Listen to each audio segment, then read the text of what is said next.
Welcome to another edition of She Unleashed. She Unleashed is, of course, brought to you by Pumza Gyani. We bring you the best women across the globe who are coming to give us narratives that are building, that are offering us different perspectives on how to deal with work, with life, with home. But they've been there, they've done that, and they've succeeded in what they're doing. Today is very exciting for me because we are just coming out of Women's Month in South Africa. And of course, we've had all the different narratives. We've had a lot of the talk around inclusion. We've had a lot of talk about, the numbers in leadership, representation, and all of the common themes. Today's speakers, she brings us a different narrative and a different perspective. And I get so excited to talk about it because I always ponder about her and I put her on the chair, on the hot seat all the time because she provokes thinking. She provokes a different approach on how we progress the whole agenda. Her name is Dr. Pauline CRAWFORD. She is based in the US. She is originally from the UK. She has a wealth of experience in leadership coaching. She offers a value proposition that is around alternative conversations. She's a wealth of knowledge, and please do listen quite attentively to paradigm shift that she'll enable today. Dr. Pauline, welcome on board, and thanks for the bravery of showing up and really handling the alternative conversations with us. Welcome on board. Thank you, Fumza. And I love the fact that we're being brave, and that's an interesting description, isn't it, of what we should be doing quite naturally, which is to have this alternative narrative and to change the world because of what we know could be co-created, which isn't yet. Absolutely. Maybe just let me lay a context of our discussion because I think I came across your name in the network that we both belong to, the US Presidential Service Center. And I was attracted to your title where your profile stated about, co-creating, men and women co-creating conversations. And I boldly asked you, I said, do you think we are ready for that conversation? And I took you to a South African context and I explained to you because it was such an opportune time because we were on Women's Month. And I said, Yes. Dr. Pauline, do you think we are ever ready for co-creation? Do you think men are able to have that conversation? Well, to start with, I think we must always be optimistic. Now, I know some women might watch that and say, yes, but we know the history of what hasn't happened, but let's go forward. Let's see the positivity and the opportunities we have now, because we've been building this for years and years and years on lots of different levels, on the willingness to let us vote, and we could go back and cry about history, but I think we've got to start now and say, okay, this is about what we need to create a very healthy, sustainable world.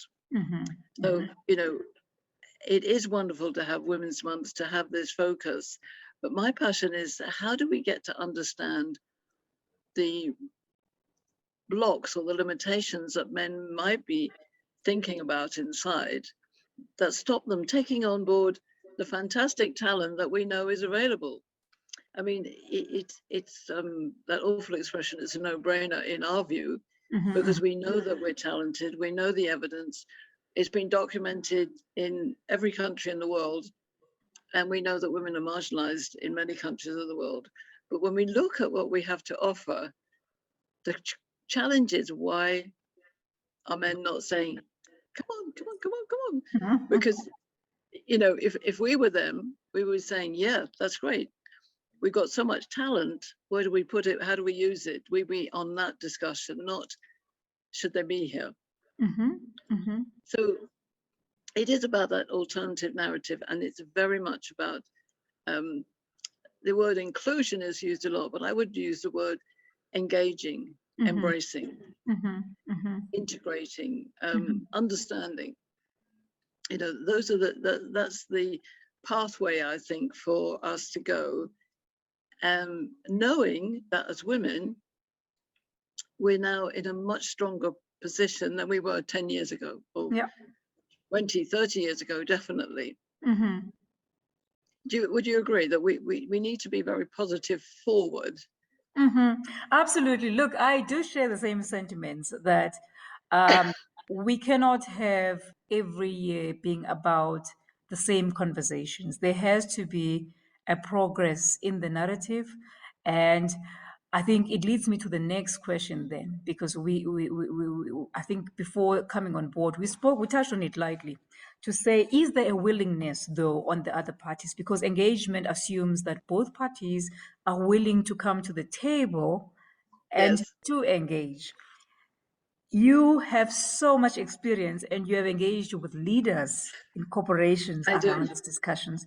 What are you finding? Are they ready to engage? Well, this is where, and we need to share this with our audience now. There are different types of men, and there are different types of women, Mm-hmm. and there were different other diversities, obviously, that come into it. Different generations. You and I are different generations, different cultures, different countries. But essentially, we need to understand who we are and why we're different in order to respect the differences. Mm-hmm. Are men fearful about women coming on board? Not all men. Mm-hmm. And that's why we need to seek out those men who actually would welcome us with open arms, because they value women, they value the talent, but they're currently challenged. I was going to say stuck, but I mean, it's stuck, stroke challenged, stroke bounded by an environment which has been maintained for a long time Mm-hmm. by not just by men, but by a male ethos. Mm-hmm.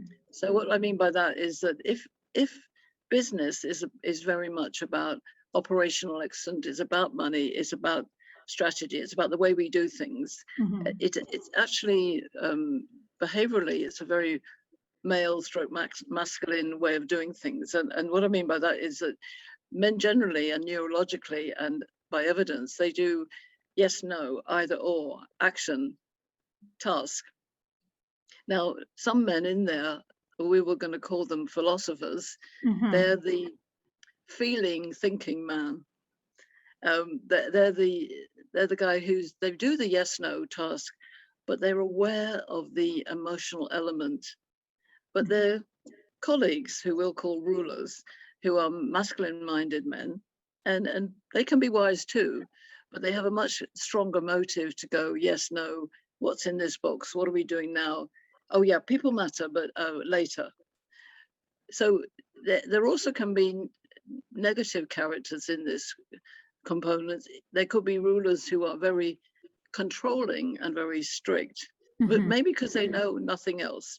And there may be philosophers who are sitting behind their desk going, I'm a bit too afraid of him to come out and say something about her. Mm-hmm. So what I call it is gender dynamics and having some intelligence about it, because nothing happens alone. So everything happens with a dynamic. And we see that now in the business environment, because there's a new dynamic in there, which is our pandemic and our change in our economic status, and how businesses really can retain people and keep people on board. Mm-hmm. And I think we need to understand these characters, and we'll get to the women in a minute, but if we understand the nuance of these characters, we need to help them understand what's the win is for them. Mm-hmm. So maybe we get the advocate being our philosopher, but the advocate who is a ruler is also going to be very powerful, because many times he may be the CEO, he may be the boss. Because if you're sitting in an operational mode, profit mode only, I think I would love women to understand with, dare I say, grace and gratitude that this is the way business has been. Mm-hmm. Business can be different if we employ a different model, which is about a much more fluid, circular approach. And in fact, this is where we've got a win, because it's all about relationships. And people might be saying, oh, but men don't like relationships. I can tell you one relationship they really love is the one with a good customer. Absolutely. So tell me, Dr. Pauline, seeing that the construct of business has been for years, like this? It has, but I think, I mean, I don't know whether I'm sure you do understand about what they call now the principle of feminine leadership, Mm-hmm. which about 30 years ago was actually servant leadership. Mm-hmm. Richard Greenleaf wrote about this at least 30 years ago, I think, and before digitalization. So we live in a very different world now. There are a lot of women at work. We changed the nature of work. Business now needs to regard life. It needs to regard relationships, not only with the customer, but with the employees, with the leadership team. Stakeholders. Therefore, Yeah. you know, bringing in the natural relationship Mm-hmm. management team, which is the women, actually is a good business decision. And I think that's where I would encourage, and I do encourage my sort of C-suite clients, the women, to understand that it's not about pushing anymore. We've done that, you know. We've been pushing our way forward for a century at least, you know, in different ways in different places. Now it's a time of co-creation, and co-creation has to have a win for everybody. Otherwise, it's not co-creation. I mean, it's like if take an orchestra. You know, an orchestra comes together. It's got lots of different instruments, and they might be playing something jazz or they might be playing something classic. The theme, the business is what it is, but the players need to understand what they're doing for their instrument with it together. So you wouldn't just have one type of musician. So in business now, this is the opportunity for both the ruler and the philosopher to gather themselves together and not to be in conflict.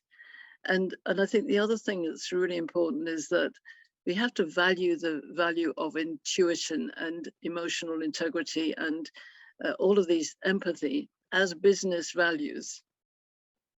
So if, for instance, you could put them on the bottom line, you put them on the P&L, and then men would see it in a different way. But at the moment, what generally I find in my research is men go, yeah, I'd really like it to be different, but when I'm under pressure, I had to do it my way. Yeah. And that's where, you know, as women, we go, well, no, there's an alternative way. But he's going, well, I don't know what that is. It's not my experience. So to my mind, if women can help them have the experience that is good, positive and productive, we're on to a win. So I think how you're putting it, Dr. Pauline, is it's almost like a lobbying kind of effort versus the hardcore approach that we've been going for you must include us, we must have the representation. So it's a more like it's a dance as a sort of a give and take, and trying to show them that there's actually value in doing this. How long is this piece of a string? Because it almost feels like it is one of those dances that just, you know, can perpetuate forever. You've had experiences. What are your initial observations when you're coming into, you know, consultations with the corporates? What are you finding as the responses from them? Well, again, it's a subtle thing called willingness. Now, all I say is that the men who are willing but are not sure how to do it, they're the best category. The men who are not willing and don't want to change it's jolly hard. But there are other pressures. I mean, and that's the thing, is there are country and society pressures, there are economic pressures. You know, we've now got the SDNG, the UN social development goals. We've got not just CSR, but we've got ESG, you know, environmental societal governance. So there's going to be more pressure on them. They'll also have internal pressures with shareholders and things. So they're vulnerable in a way, but they might not want to admit that. So it's not about saying, you know, it's about saying, okay, we understand, we're in this together. And this is an alternative way of doing things.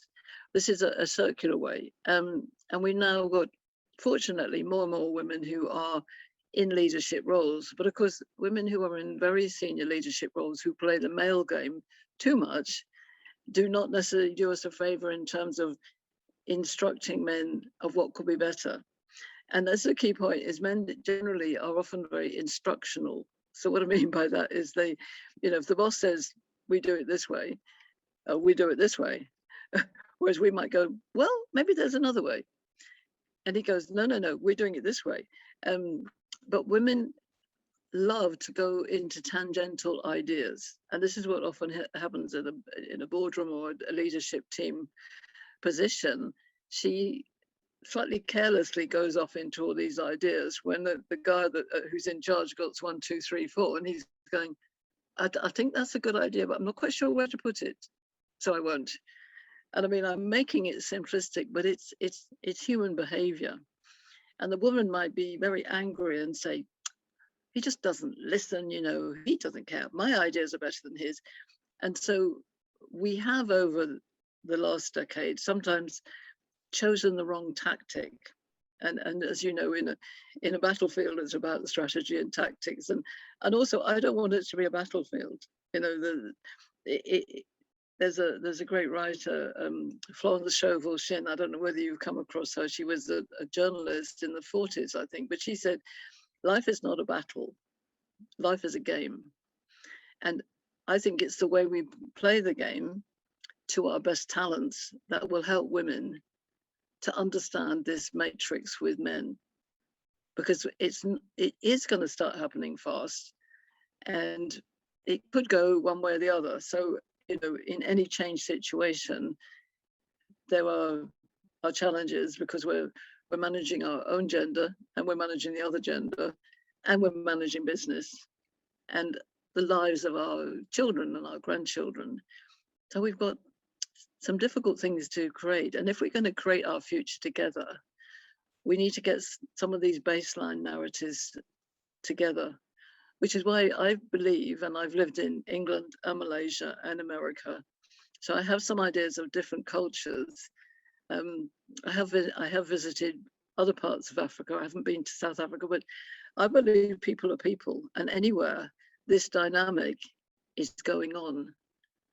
And if we limit ourselves by saying, well, men will never take us in the way we are, so we've got to be something different, that's inauthentic. I do believe that women are hugely valuable with their multi-talented, multifaceted, emotional strategies, their tactics, their talents. But it's a different pot of tricks than the men have. And I think you made one major observation in one of our chats where you said, we are equal, but we're different. So Yes, there's always a notion of and I think that's where the whole, differentiation and the whole thing of a block from men is, as the fact that how can I see Dr. Pauline being equal to me when my measure of, strength is probably physique, it's probably, strength and so on. So I think in the mind, it's exactly what you said, the value, the value articulation of what are the women actually bringing on board. I don't think they've figured it out yet. And I think you mentioned it when you said it's about profit. It's about the profit. I mean, if you're looking at EBITDA, where is this nurturing being measured and so on? So how do we articulate this value proposition much better for them to actually understand? And I think it speaks to your point of saying, Pumza will come in there being a marketer and talk about how important it is for the brand to be visible, to be. Meanwhile, the CEO is looking at the hardcore, numbers, specific things. How yes. do we get to a point of articulating the value much better for women? Well, I think one of the things we need to do is also register some of the really good stories that are going on in the world, and use those as evidence.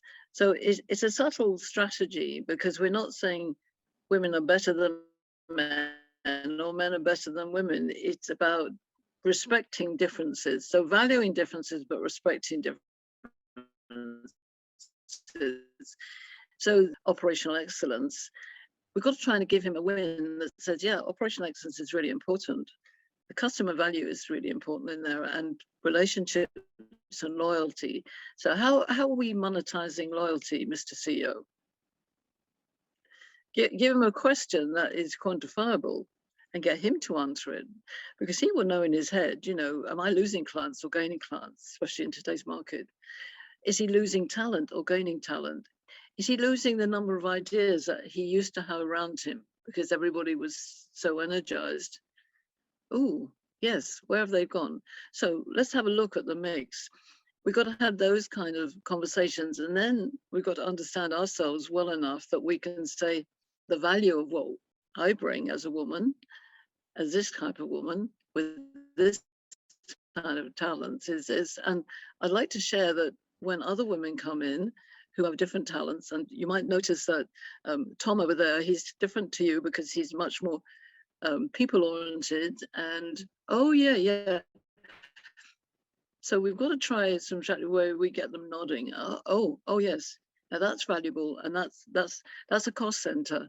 And as I say, my dream is that actually you can put it on the bottom line. Literally, there might be a line on the P&L which says intuition. What's the value? Compassion. And I think the other thing I recognize with,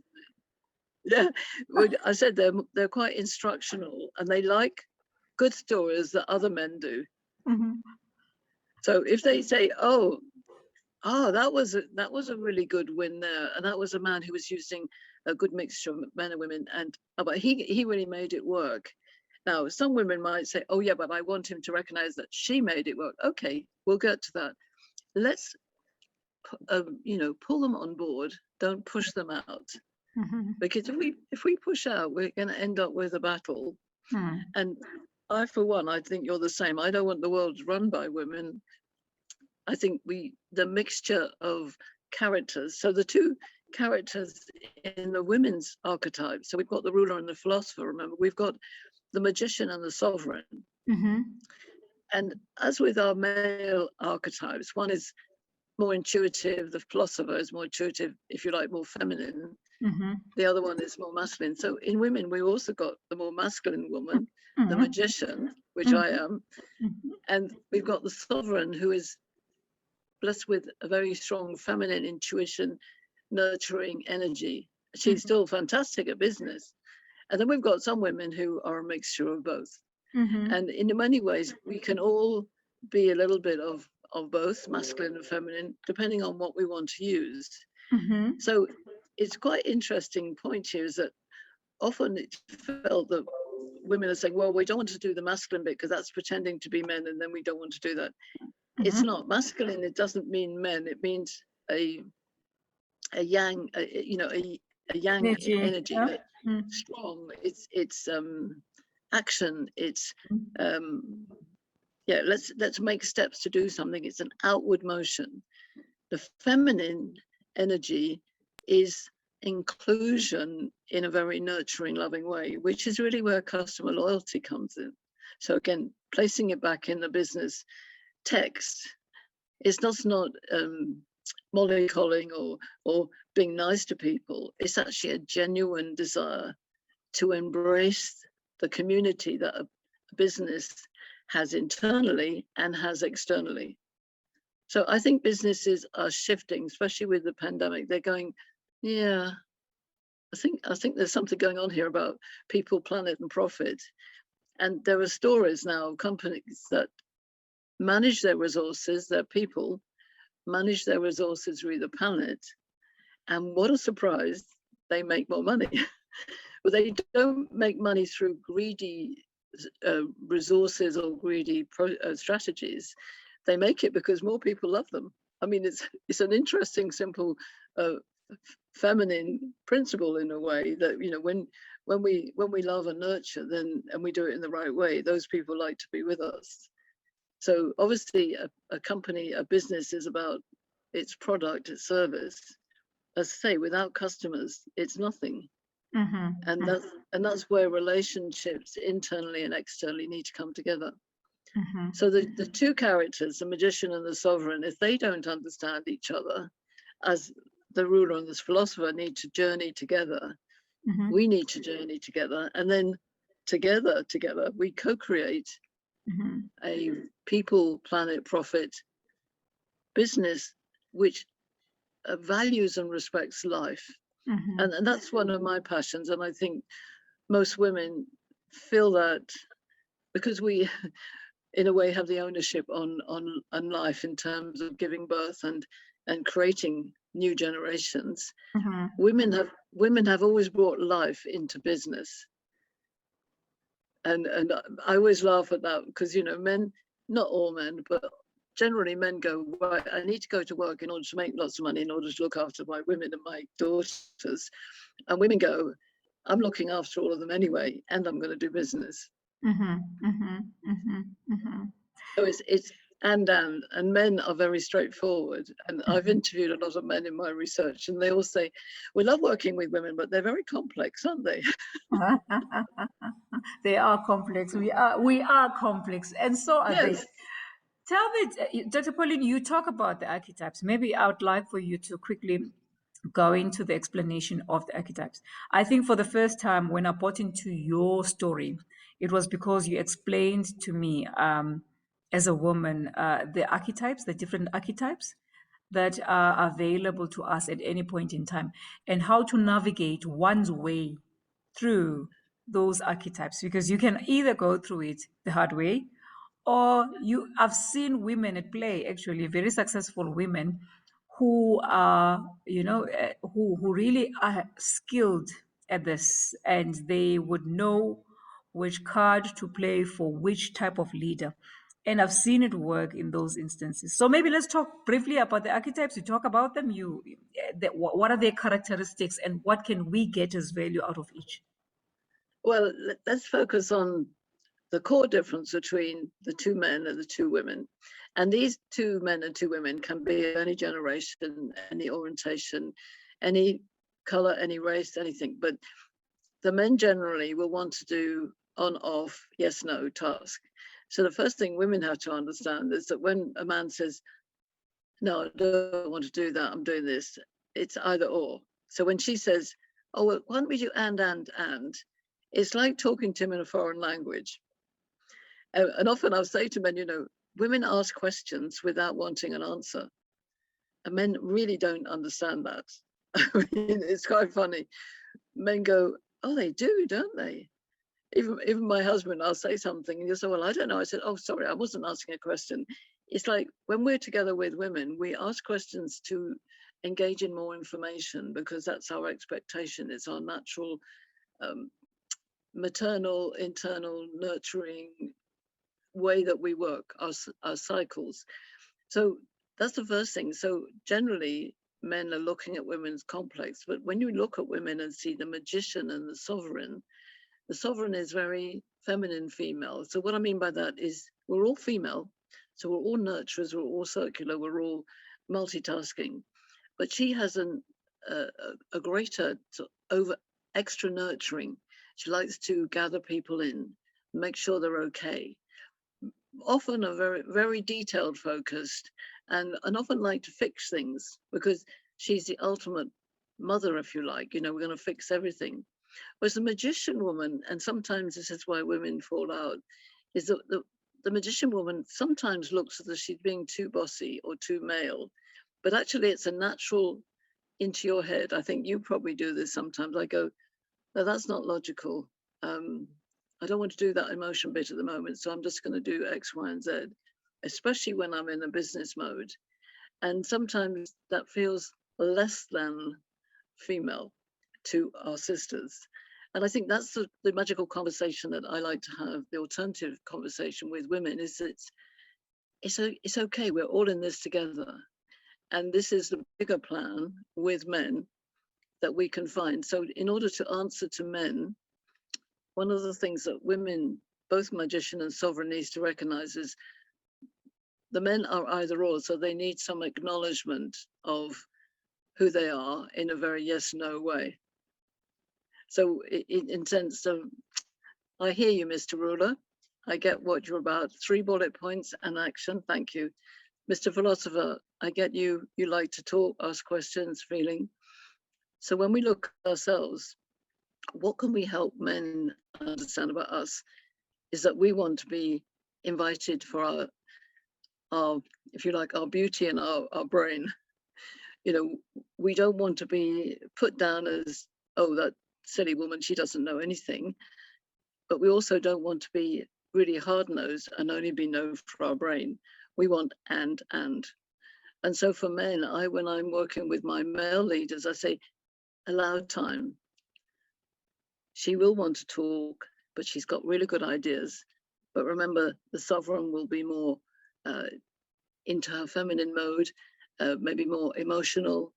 The magician on occasion will be more of the action woman, but also they got this need to be understood. So maybe on occasion, instead of saying, no, that's not on the agenda, you might say to her, oh, I think you've got some really good ideas. It's not on the agenda today, but I'll make sure it is next meeting. That's all you need to say as a man. So I'm teaching men to put in that caveat. And for women, the classic situation is the one I explained earlier when she said, well, the boss just doesn't listen to me. He may be not listening at that moment because he's got 10 boxes in his head and he's going down his tick list. And the emotional bit isn't in it. The main caveat is we need to be ourselves and understand that if somebody is different, we go to their difference first in order to draw them into us. So, Mr. Ruler, I know you need action. Mr. Philosopher, I know you need to be understood and feel. Yes, Miss Magician, you want to have collective ideas and create relationships. Yes, Miss Sovereign, we respect you as your sovereign energy.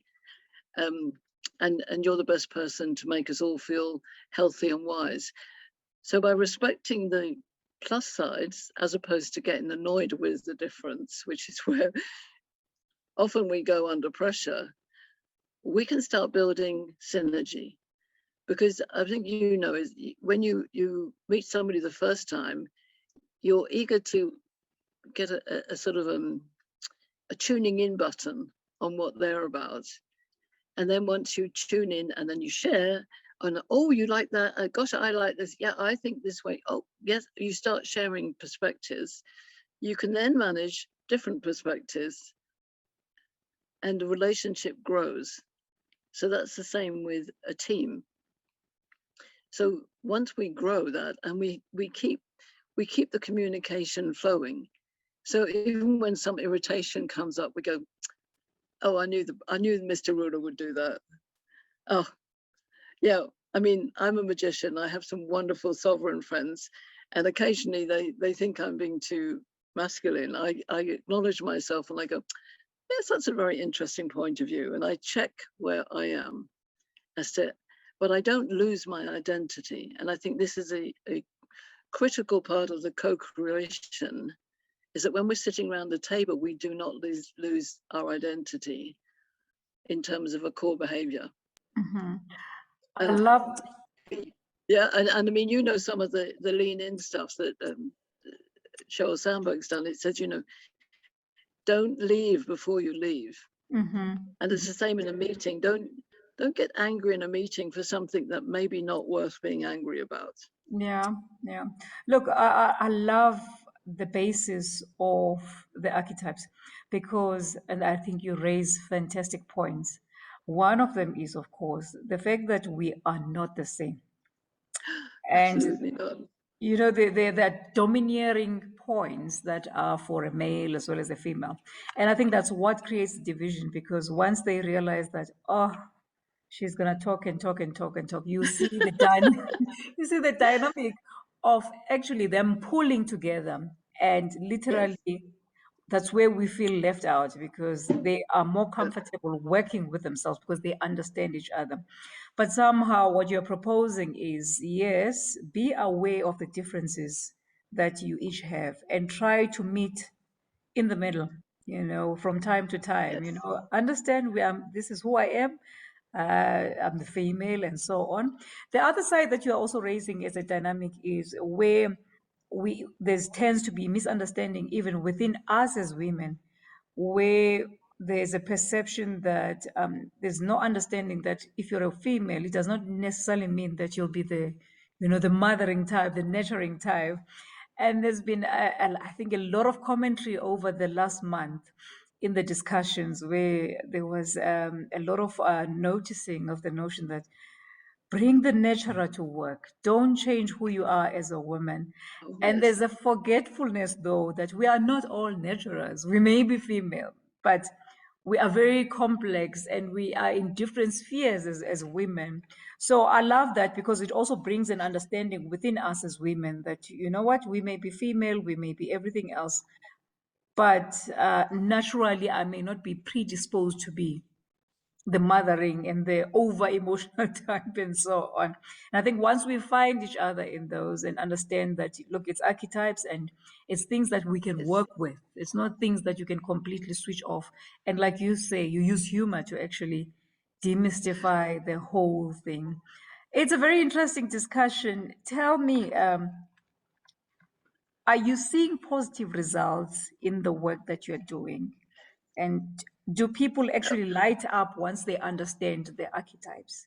Oh, they do. And what I love is when, and very often, because, you know, I create a visual, and sometimes I'll just draw the visual. So it's literally a square and a circle and then an embracing circle. So, you know, I say everybody is somewhere in this map. So that includes all the LGBTQ agenda, all the age agenda, all the cultural agenda. So nobody can opt out. You know, somebody says to me, I don't think I'm on your map. I said, oh, are you died? Have you died? Because, you know, what I'm saying is that we're all in this together. So there's no exclusion.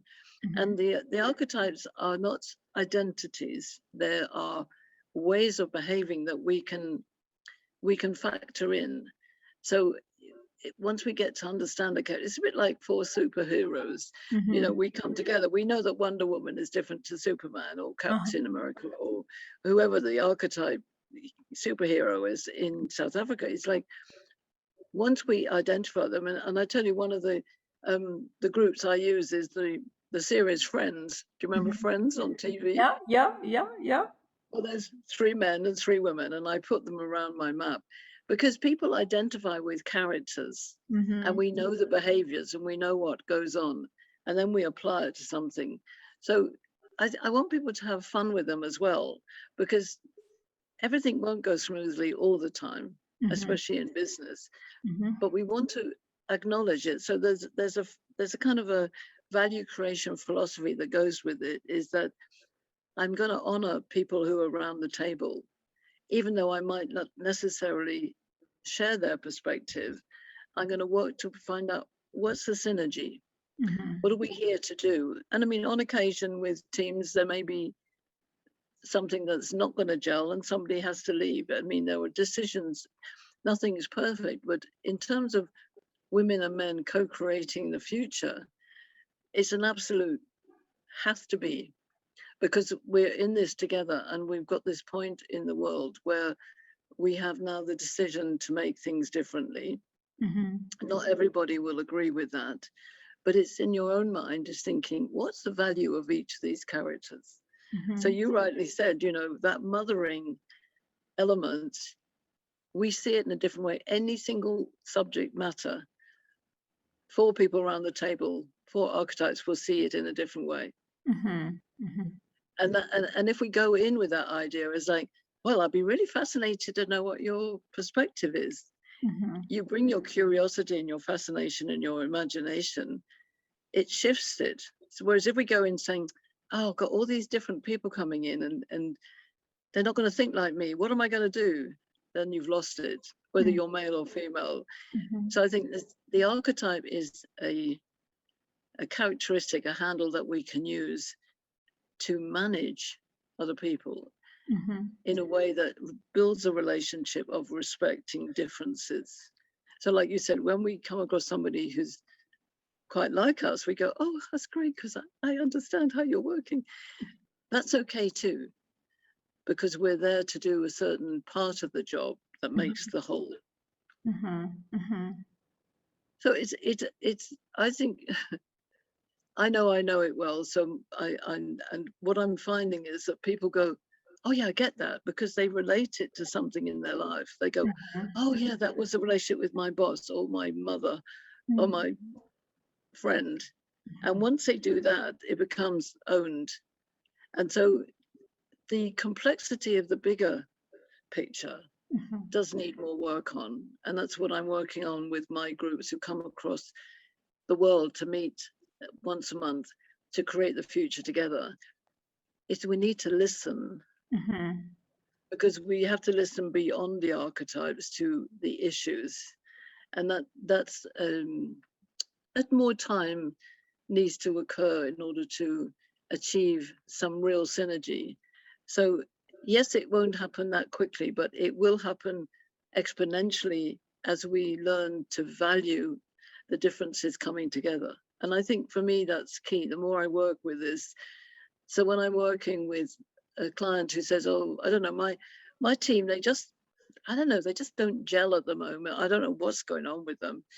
What we do is we work with them as a group and individually. You're it's almost like baking a cake. You're sort of stirring the pot, you see, and then you're going, okay, as we understand each other, we then start working out how we work together. And then the negative issues start coming out and then flowing away. And what I tend to get my clients saying is that, this is the only training, which is not really training. This is the experiential process that has lasted forever. And I say it will last forever if people are willing to take it on board, because it's owned here. It's not owned, it's owned here as well, but it's something they go, oh, this is for me. Oh, hey, that's good. That's what we've always termed it. We've said it's not a head conversation, it's a heart conversation. It'll take a bit of a heart to heart kind of conversation, both across the genders. Now tell me, what kind of a client would actually come out to you? Why I'm asking is I think, like you rightfully said, the time is pushing. It is that time. And I think if there's anything that this phase has taught us, the COVID phase, there's a lot more talk around inclusion, around exactly what you're saying, sustainable development goals. But in the same token, with as much push, there seems to be as much kind of pushback, in certain instances where you realize that, and I think I could say that some of the, aggravation in the gender-based violence kind of spaces is also sort of a reflection of how resistant, the different energies are to the change, and how rife it's becoming is sometimes, and I think symptomatic of just how, there's a demand to maintain the status quo and not shift to the change. So I'm trying to picture in my head when is that leader ready, and how do they engage you when they do eventually engage you? What are they looking for? Is it just leadership coaching that they're looking for, or is it intentionally really to look at the gender dynamics and the inclusion? I think it's two different ones. One is, as I say, the wise leader who really sees that, especially given this current climate, we've got to do something different. So he's not putting it off, because the challenge is it's easy to put it off. Yeah. And my business is called Corporate Heart International. Corporate Heart's been around since 1999, and I've pitched to so many clients. I've worked with lots, but I've worked with lots who go, oh, that is really good, but I don't think I can do it. They don't want to take that responsibility. What I find is when that wise leader, male or female, and also, or it might be an influential person in that upper level. So it might be the diversity and inclusion pressure, it might be the HR pressure, whatever it is. But it would probably be a team where they talk about these things. So they may not know what the solution is, but there's something. And that's where I would come in, because it's the leaders really need to lead this. You can work at employee level. We have these amazing engagement exercises where literally you're gathering people into conversations along a pathway of change, but you need the leader to be on board.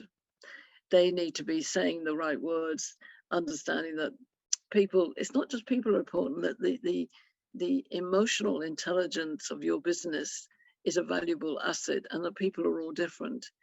So I tend to find it's usually medium-sized businesses getting larger, as opposed to the very large corporates. I mean, one of the challenges, and I worked inside lots of large corporates, but they're limited by their enormity, often.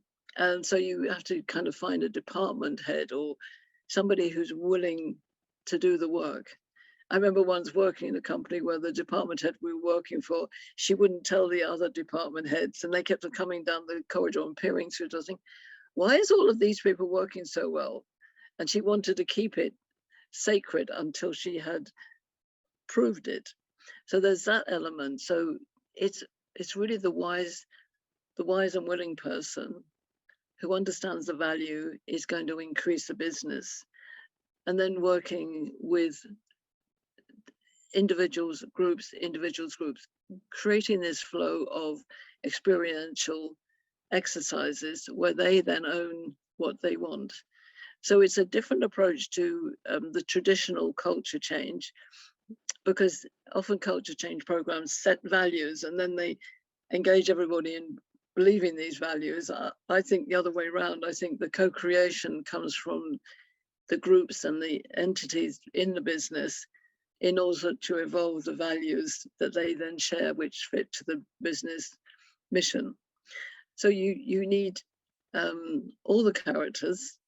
You need the ruler, the philosopher, the magician, and the sovereign.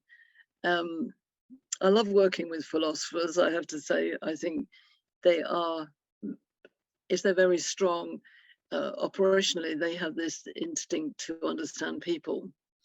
They're potentially the very good leaders. But all of them, every archetype can be a good leader once they understand the mix. So I think the small companies also are good because they want to do things, but in this current climate, a lot of them don't have funds, but I work with them on a different level. And one of my goals is to get the knowledge base of what I'm doing with the archetypes out there, almost in a public arena, through technology and interactive app. That's what I'm working on at the moment, because the knowledge base is one thing. The conversations about business / sustainable issues is another. So I visualize organizations understanding the basics and then allowing the best people for the job to be their internal champions of, if you like, an inclusive, engaging culture, what I would call a magical conversation culture. So that's the alternative narrative with the idea of no judgment, so you seed creativity. So it is an iterative process, and I think the timing is now where there's so much conversation about, the winter's likely to be bad, we might get back into lockdown, or whatever it is. The ominous side of the news needs to be countered with good stories, like those companies that really attend to this. I think on a practical basis, it's probably where there are men and women already working together, but maybe there are less women than men. I know that you work in that environment, and I think that gives men the opportunity to say, oh, actually, maybe we could do with more people like you. Because I think the other part of my work is engaging a leader in a strategy that says, if I've got an all-male board and I want to have a mixed board, it needs some time to engage the right women, but also allow the men to get ready to be welcoming them, as opposed to just throwing them in, because I think that is dangerous.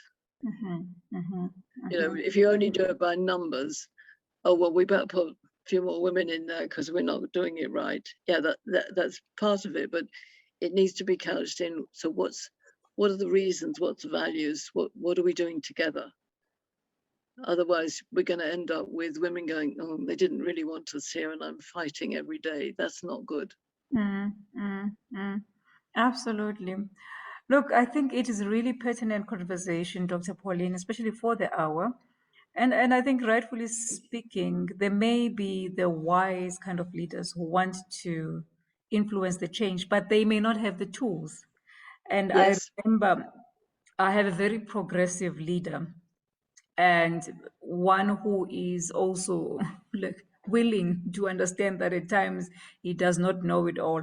How do we do better to actually educate? Because I think some of them, of course, it needs the spark of Dr. Pauline coming on board and orientating everyone to be on the same page around the archetypes and understanding, because at least there's a flick yes. to the switch. But it's also so easy to go back to, the normal. How do we sustain this energy of, this new understanding and this new want to co-create? Well, I think again, in a way, this is a numbers game. It's about, you know, if we manage this from the female and the male side, we start talking about the good stories.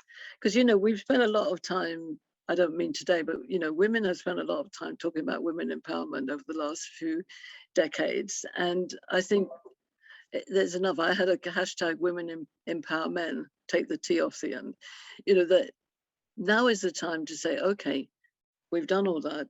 Now is these progressive alternative conversations so the men feel engaged, and we start, as say, in an organization. I would encourage people to have some conversation champions, because not everybody likes conversations in the same way. I mean, the ruler is less likely to want long conversations. So for instance, if I'm doing an exercise where men and women are involved, I'll keep each conversation much shorter. So it might only be an 8-minute conversation at a table, and then we shift on to another, because men won't want to talk for an hour without an action. So it's about gearing into what the needs are of the people, but they've got to own it. So the people and the company need to own it in their hearts and their head, but in their heart, because they enjoyed the experience and it had benefits for them that are lifelong. Then they don't forget it. A lot of training, and that's why I say what I do is not training. A lot of training is we go to an event and it goes, oh, and it's all coming this way, and you feel hyped up and you go away, and then the next day is done because you go back to the desk and somebody is critical to you, or too much work comes in. And that's why it's not training, it's experiential engagement. It's owning it yourself. So once you own the archetype, you don't give it away, because you know who you are, and it's part of who you are. You may still have difficult conversations, but you've got a handle on, oh yes, that's why that didn't work.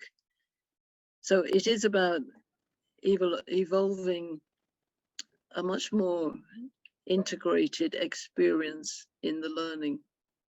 And that, I think, is true inclusivity. I think I think the whole inclusivity agenda has been misunderstood. It's a bit like the equality agenda. We are equal but different. Means that you can't just fight for equality.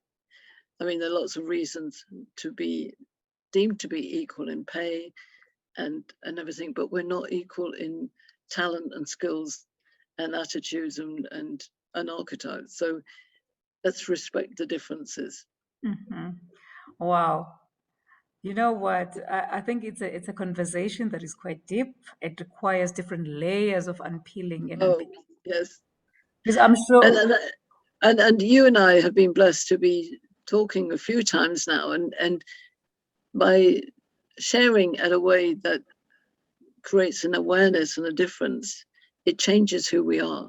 And that's what a lot of people, I think, they get caught into work, and they're so caught with their to-do list and their parlor. They leave this stuff out, but actually it's the essence of life for men as And well as women.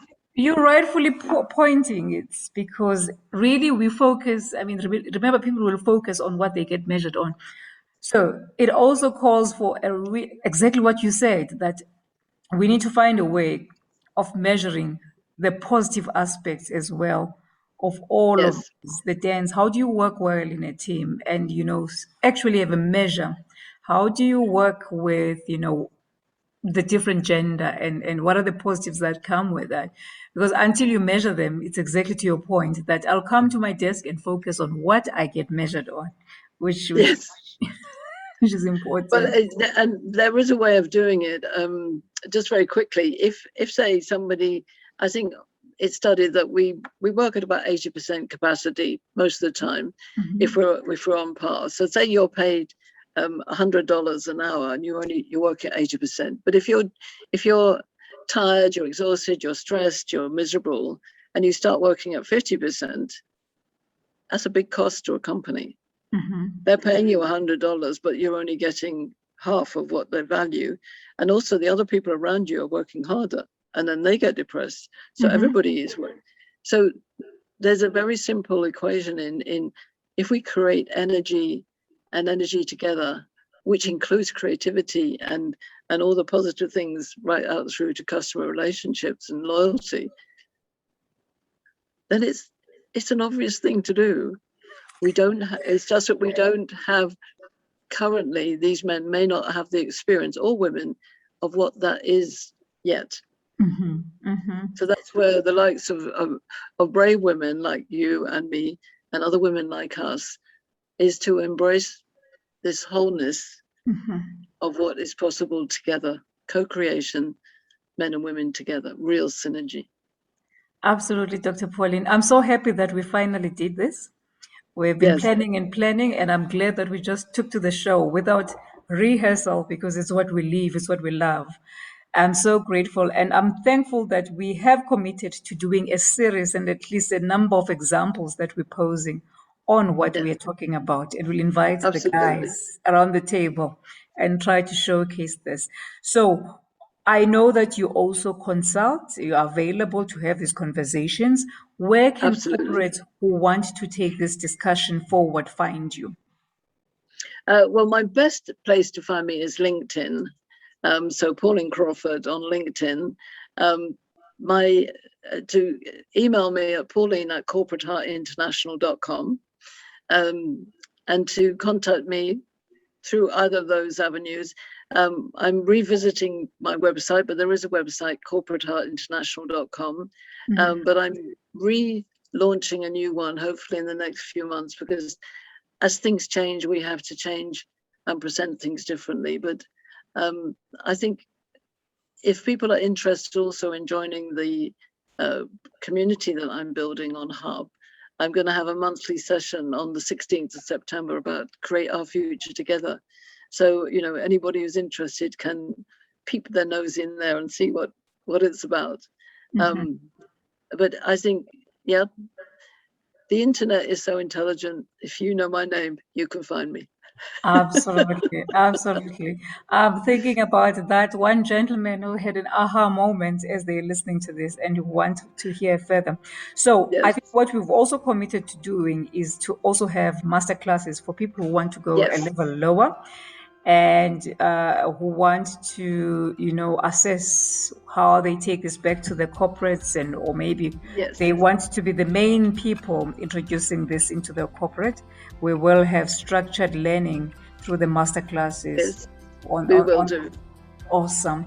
Thank you so much for your time. And thank you so much for the boldness of going ahead with the message, as controversial as it may sound. So I think, yeah. And I want to thank you because I think, it's about women like you who are in a very different situation, different country to me. I love the fact that there are women all across the world who want to make change happen with men. And I think that's the key message that men need to understand is that we're really willing to co-create this world. And so let's make it happen. We are in this together. Thank you so much, Dr. Pauline. And I look forward to another session and we'll unpack in simplistic terms. We will do. Thank you. Take care. There you have it to our listeners. Today is not about saying that our movement on gender parity is not important. It is very much important. We're just saying that we have gone through the phase of the hardcore action where we are all about talking about how unfair the system is. But, progressing the narrative, you also as a human, you have grown from being a toddler, you become, a 7-year-old, you become older, your language changes. We're saying there is an opportunity for an alternative conversation. And as you mature, your engagement is going to be different.